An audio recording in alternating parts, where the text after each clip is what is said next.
కడప జిల్లాలో మట్టి మాఫియా రోజురోజుకు పెరిగిపోతోంది. ఇక బద్వేల్లోని చెన్నంపల్లి జగనన్న కాలనీ సమీపం నుండి పగలు రాత్రి తేడా లేకుండా కొండలను తవ్వి మట్టిని పెద్ద పెద్ద జేసీబీలతో తీసుకుని వెళ్తున్నారు. అనంతరం వాటిని లక్షల రూపాయలకు విక్రయించుకుంటున్నారు. ఇక ఇంత జరుగుతున్నా రెవెన్యూ అధికారులు మాత్రం పట్టి పట్టినట్టు వ్యవహరిస్తున్నారని గ్రామస్తులు తెలిపారు. తమ పిల్లలను బయటకు పంపాలంటే భయంగా ఉందని ఆందోళన వ్యక్తం చేస్తున్నారు.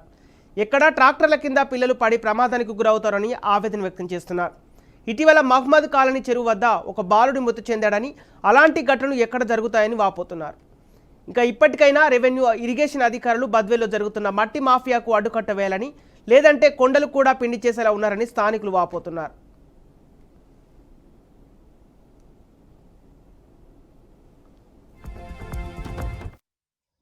బద్వేలు పట్టణంలో మట్టి మాఫియా యథేచ్ఛగా కొనసాగుతూ ఉంది. మట్టి తవ్వకాల్లో చూసినప్పుడు మొత్తం అంతా కూడా అటు రెవెన్యూ అధికారులు లేకుంటే ఈ మట్టి యజమానులంతా కూడా మిలాఖత్ అయిపోయి మొత్తం అంతా కూడా ఈరోజు బాకరాపేట చెరువు అటు చెన్నంపల్లి చెరువులో మొత్తం అంతా కూడా మట్టిని తరలిస్తూ ఉన్నారు. ఈరోజు బాకరాపేట చెరువు దగ్గర చూస్తే మరి రెవెన్యూ అధికారులతో విఆర్ఓతో ఆర్ఐతోనో డీటీలతోనో సంబంధిత అధికారులతో మొత్తం మిలాఖత్ అయిపోయి వాళ్ళ దగ్గర డబ్బులు తీసుకొని ఈరోజు మొత్తం అంతా కూడా యథేచ్ఛగా మట్టిని బయటికి తరలిస్తూ ఉన్నారు. ఈ మట్టి అంతా లక్షలాది రూపాయలకు అమ్ముకుంటా ఉన్నారు. ఎక్కడికి పోతా నుంచి తినేటువంటి పరిస్థితి అసలుకి.